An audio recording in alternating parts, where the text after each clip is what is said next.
So let's talk about the elephant in the room, Gamestop. And what the hell's going on with the GME stock? Hello, welcome to my channel. If you're new here, my name is Mustafa Nassar. I'm an engineer and artist based in Toronto, and my channel is based on the creative process, art, and investment.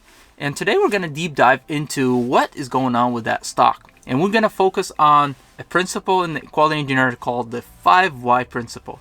Basically, we dissect out an issue, we go through it, and ask the why 5 times and deep dive in why this happened in the first place. And I hope this will give you some insight on what happened, and I will give you an educated information about what you could do, and potentially, if you really love that stock, how you can help it in a very, very simple and easier way. So let's talk about the first why. Like, why did this stock actually go up to $500 when it was around $5 in the first place? So there's a subreddit called the WallStreetBets, and this time they did something completely different and surprised everybody, including the hedge funds. They got all of their users to buy specific stocks. But why did they buy these stocks in particular? We're talking about the GME and AMC and a bunch of other ones. But we're just gonna focus on the GME one to make it very simple. The hedge funds made their short plays public on YouTube, specifically Citron Research. They posted their short selling strategies on YouTube, and if you go into their YouTube channel, they actually pulled all of their videos. It's probably in private or unlisted, but you cannot find them anymore. If you can find any of their videos, please link it below. I would love to see them. But the thing is, they made all of their play public. But why did they actually short it in the first place? Well, the thing is, the pandemic hit, and pretty much everything that was reliant on customer walking into the store has been hit dramatically. It's not just the GameStop, it's everybody. And all of their mom and pop shops have been hit, and everything is slowly moving into the online world. When you have a business model that's reliant on exchanging used games, you put yourself in a big risk, because a lot of people are not going out, and it's very difficult to go into the store, and it's a lot of friction. And nowadays, a lot of people would just rather just buy stuff online and hold it or keep it, or buy cheaper games because everything is on sale. So it is very, very unlikely that they're doing well, right? But the thing is, the hedge funds saw that opportunity that, hey, they can get this stock at a better price. Because when you short a stock, let's say the stock is at $5 and you have the opportunity to buy it back at $2, you make $3. And you put a lot of money into shorting. Let's say if you short by 1 million stock, you gain $3 million. This is just simple math, right?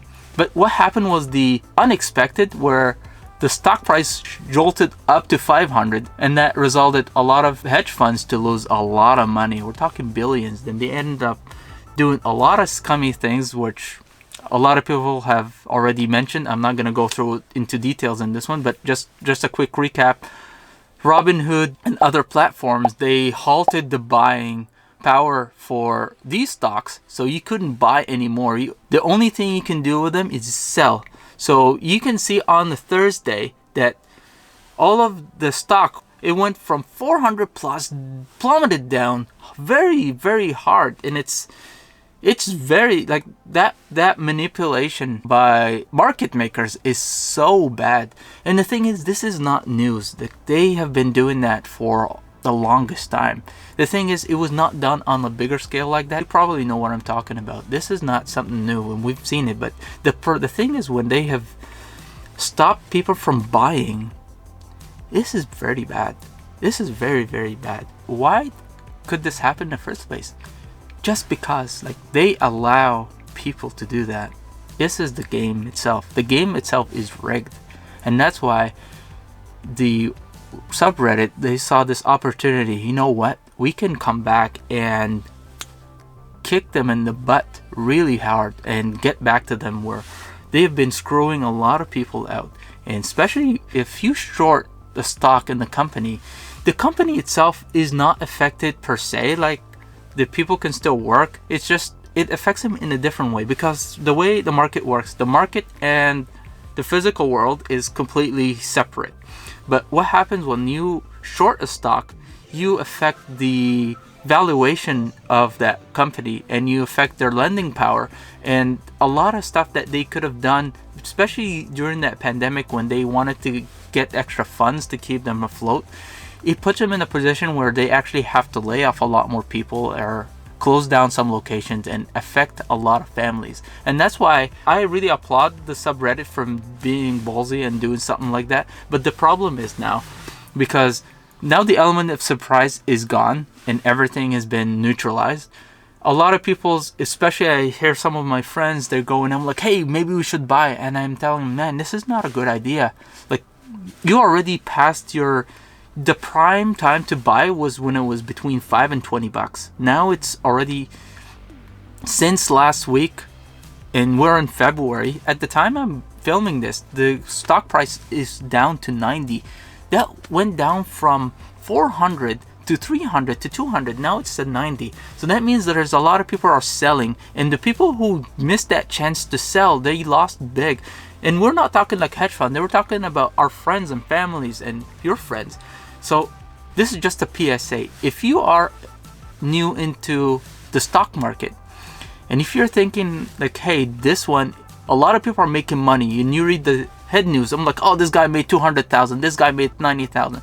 These are just individuals, but you haven't seen the collateral damage. There's a lot of people who have lost their life savings. Because when you go in, let's say you've already done your research, you think, hey, maybe I could, if I do a stop loss, I can just eliminate some of the losses. Guess what? That doesn't happen that way because of the volatility of the stock. This is not a normal situation where your stop loss is going to prevent you from losing that money. If you do your stop loss at 89 and it's already at a 90, if the stock jumps down to 80, you lost $9. And $9, if you have 1,000 stock, that's $9,000. It's quite a bit of money. And you need to know that before going in, that whatever you have learned, anything that you are using in that platform can screw you over, because they have already screwed over a lot of other guys. So if you're going in without that knowledge, you know that you're just gambling. You're not going into it as an investment.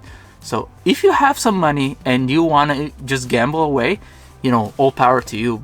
But here is other ways you can help out, especially if you really want that GME stock to go, and if you want to help the people already holding their positions.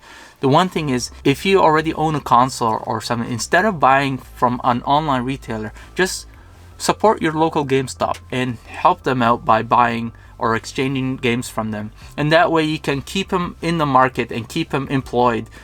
And that way they don't have that power to close down the stores and their stocks plummet naturally by actual big investors. So one thing you can do, help them out and buy directly from them and use their platform, and do it safely, please. That being said, I know this video is a little bit different than the stuff that I've done before, but this is related to something I'm very passionate about. Just do your research properly and know that GME and AMC are not your typical stock. These are extremely volatile because it is not being played by the normal market conditions. And I hope you found this information useful, and I help you make a better decision for your investments and moving forward of what to do if you have the stock or you want to buy a stock in the future. So stay safe, and I'll see you in the next one.